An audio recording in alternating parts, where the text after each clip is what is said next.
Good day, Crime Talk aficionados. My name is Scott Reisch. Thanks for watching Crime Talk, the most unbiased, fact-driven channel on YouTube. First on the docket, a rare glimpse into the secretive grand jury process. Second, disgraced movie mogul gets additional charges. Third, Shia Labeouf, battery and petty theft charges. What's up with this guy? Fourth, Joel Guy Jr. was found guilty. That didn't take very long. Another school teacher was arrested. Can you guess what it was for? The Florida fishing trip massacre. An update. And finally, our dumb criminal contestant of the day and a recap of our dumb criminal contestants of the week so that you can decide who's the best dumb criminal of the week. Let's talk about it.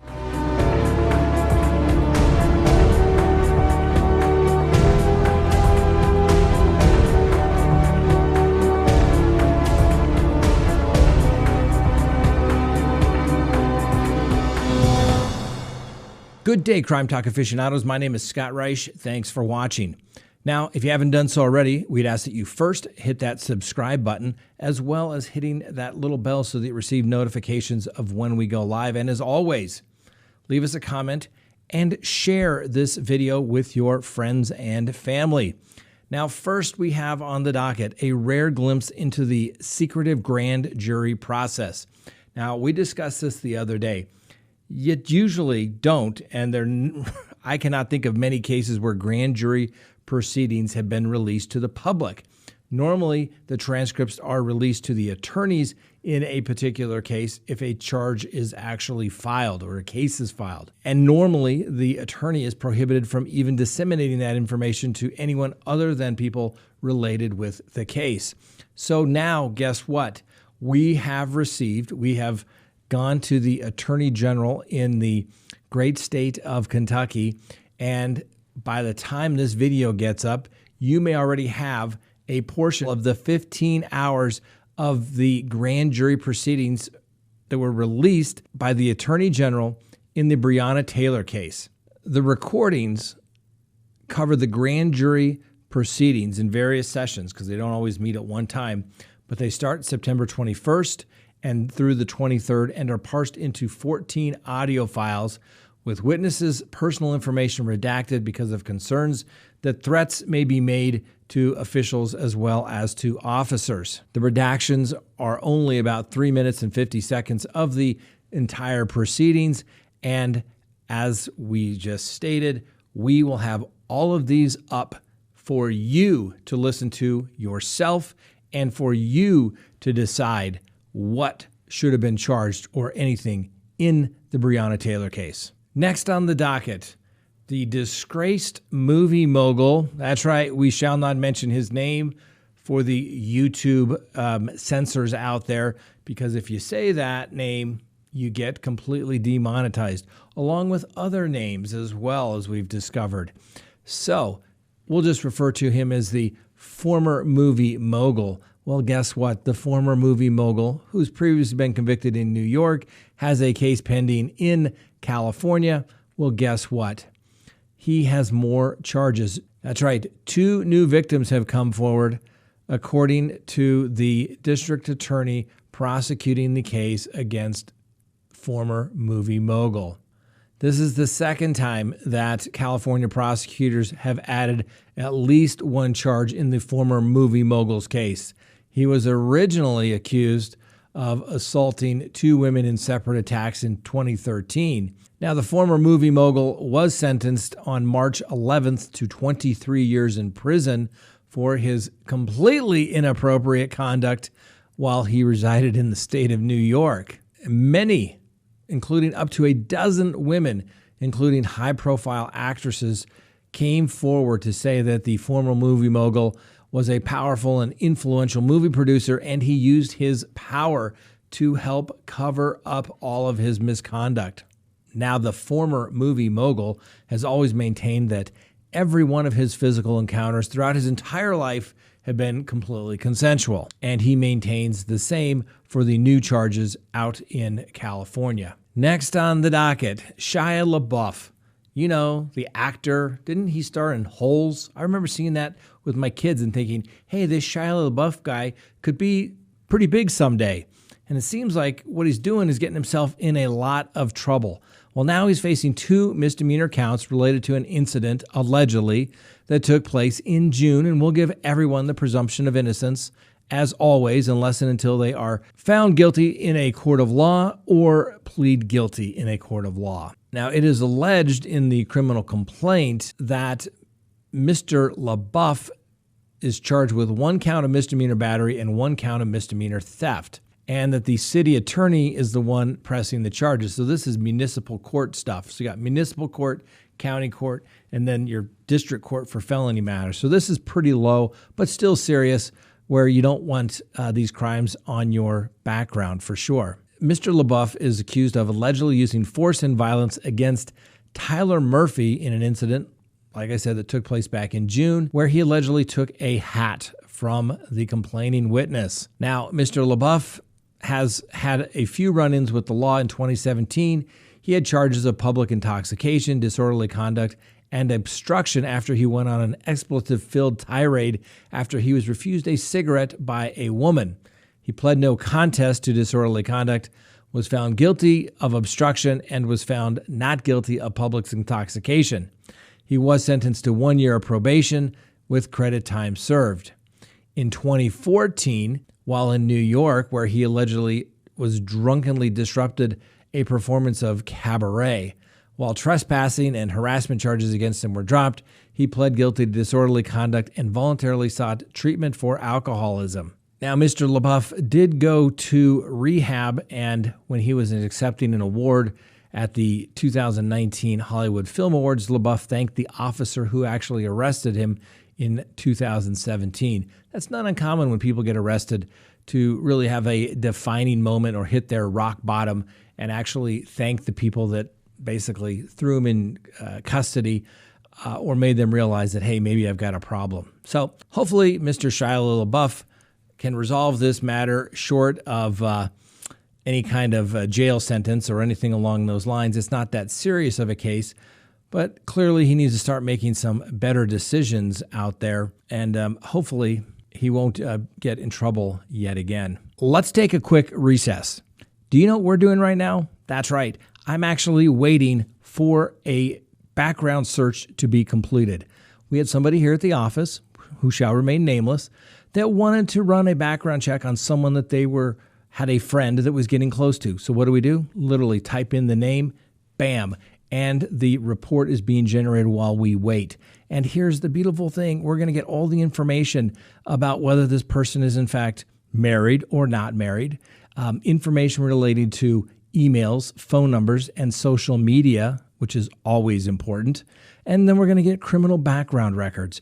We're going to see if there's any property records, judgments, anything related to marital records, divorce. We'll be able to find that out. All you have to do is go to CrimeTalkSearch.com, sign up for a background subscription service. You can sign up, and when you do, you can anonymously search as many people as you want. It happens all the time. Think about it. You just want to check somebody out. You're not sure of them. You're not sure what they do, where they came from. Why are they interested in somebody? Check it out. Go to CrimeTalkSearch.com, sign up for a background subscription service. You'll be glad you did. All right, next on the docket, speaking of wanting to know who these people are, you may want to find out in the world whether they're, want to live in their parents' basement. Well, Joel Michael Guy, he's 32, was found guilty as related to the murders in 2016 and dismemberment of his parents.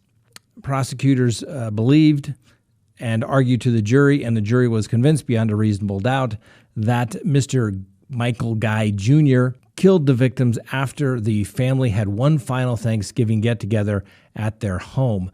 It was alleged that they were going to tell him that he really needed to get things together and he was on his own.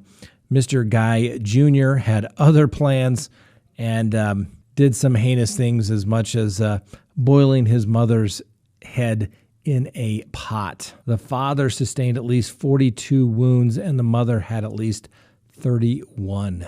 Police officers described it as one of the most gruesome crime scenes they had ever seen. Prosecutors believe that the motive was a life insurance policy totaling some $500,000. Mr. Guy Jr.'s sister, Robin White, testified that her parents were going to cut Mr. Guy Jr. off at Christmas. The prosecutors also believed that this was nothing that was spur of the moment, that it had in fact been planned quite extensively. The reason the prosecutors believed that is that the defendant had purchased muriatic acid and food-grade hydrogen peroxide prior to the murders. He also had purchased a lot of Clorox wipes, and then he also purchased extension cords and a timer from Home Depot. The district attorney suggested the timer was used in an attempt to create a fire at the scene so that the bodies would be completely dissolved. Other purchases included a bleach sprayer, a K-bar, which is a Marine Corps style knife, and bins in which to dissolve the bodies. And of course, it's always the defendant's own words to get them.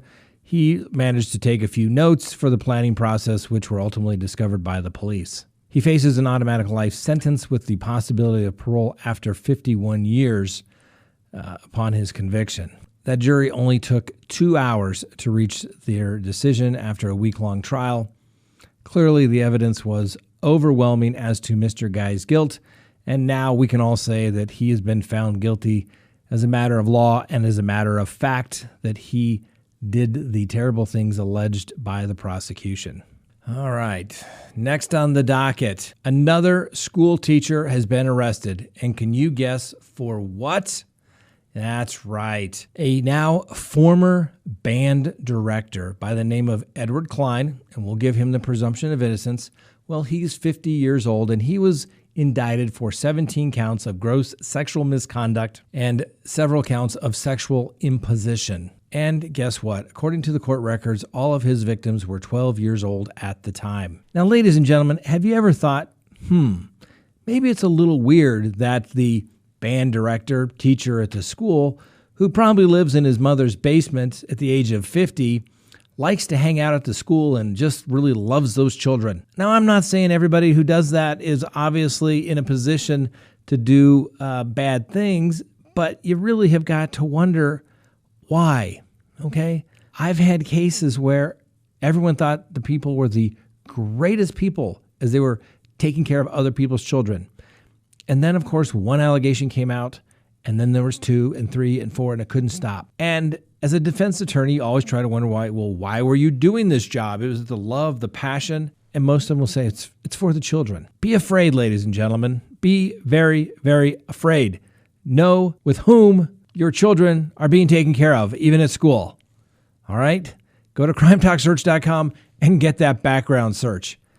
I'm telling you, it is a dangerous world out there. And I know a lot of people live in their little bubbles, and they like to think that nothing bad will ever happen to them. For 25 years, I have represented people accused of doing bad things.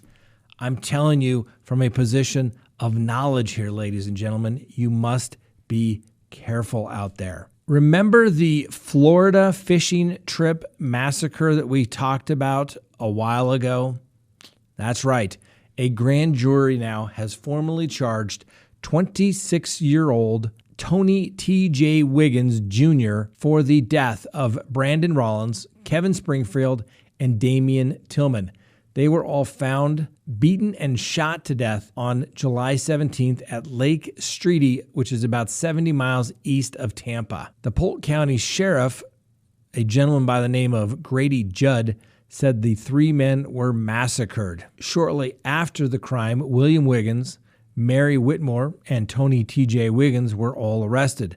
The 2 men are brothers. Whitmore is Tony Wiggins' girlfriend, and all 3 lived in the area where the crime took place. Now, William Wiggins told the detectives that the 3 victims passed them on a side road after they left the Dollar General store, and that Tony Wiggins told him to follow the victims, who were in separate pickup trucks. They followed the trucks to Lake Streety Road in Frostproof. William stated that he stayed in the truck with Whitmore, and that's when Tony got out and confronted Kevin Springfield, punching him and yelling at him and accusing Springfield of stealing his truck. Brandon Rollins and Damian Tillman got out of their truck, and Williams told detectives he watched as Tony shot all 3 victims. Then the 2 brothers put Tillman into the back of one of the trucks. The 3 suspects then drove to a McDonald's and ordered 10 double cheeseburgers and 2 McChicken sandwiches and went home to eat. It's unclear whether the district attorney will pursue the death penalty in this case, but they have 45 days from the date of arraignment to make that notice made. We'll be watching that case. That sounds something out of a bad movie, and potentially bad people involved, but we'll give everyone the presumption of innocence like we do as always. Now, the moment that everyone has been waiting for, the dumb criminal contestant of the day, so that we can get a recap of our contestants through the week, and you all can decide who is the dumb criminal contestant of the week. And what does the winner get? That's right, a Crime Talk mug. We will find them, we will locate the dumb criminal, and we will send it to them. We've had none returned so far.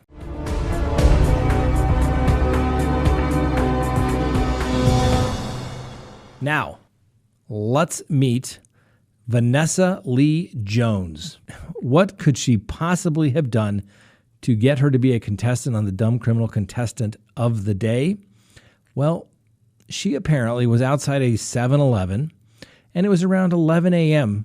on Wednesday. And for some reason, she thought that she would pleasure herself at the 7-Eleven store. And it turned out to be a felony because she did it in front of a minor.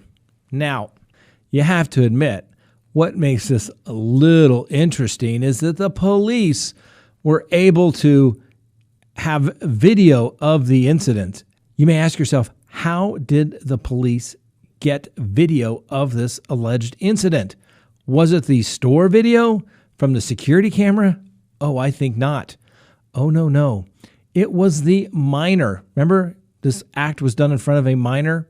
Well, fortunately, the minor's uncle video recorded the entire incident on his phone for the only purpose of showing it to law enforcement. Thank goodness we have such alert citizens out there collecting things of evidentiary value. That's right. But Miss Vanessa Lee Jones, you are our dumb criminal contestant of the day. Now let's do a quick recap throughout the week so you all can get your ballots ready for voting. On Monday, we had Robert Otis Hoskins, the man who wanted to break into the neighbor's house, and when the police arrived, in his underwear, he threw the Bible at the police officers. Tuesday, we had Larry and Jason, who stole a man's prosthetic leg after getting into a dispute with him. Now, who can forget Wednesday? That's right. We had Justin Garcia, who got into a fight which actually resulted in his cousin being stabbed because they had the all-important argument about the question of which milk is better, almond or whole milk. Yesterday, we had Sean Metcalf for assaulting his girlfriend with a piece of pizza, and although completely denying that he had struck her with a piece of pizza, was unable to explain how the pizza was on his girlfriend when the police arrived. And who can forget Miss Jones pleasuring herself in public in front of a minor? But fortunately, the minor's uncle was there to record this thing of evidentiary value so that she could be properly prosecuted. Leave your vote below. We will tally it up over the weekend, and Monday we will declare the winner of the dumb criminal contestant of the week. All right, ladies and gentlemen, it has been a long week. I don't know about you, but it sure has seemed that way for me. Going to take a little time to rest and relax this weekend, although it never turns out that way, because why? We have a trial on Tuesday. That's right. But we'll still be bringing you Crime Talk every day this week, and we still intend to go live on Tuesday night. Have a great weekend. Thanks for watching Crime Talk, and if you want any of your Crime Talk gear, go to the link below. It'll hit you straight to Teespring, and you'll have your gear in no time. Now is the time to start thinking about those Christmas gifts. Have a great day. We'll see you next time on Crime Talk.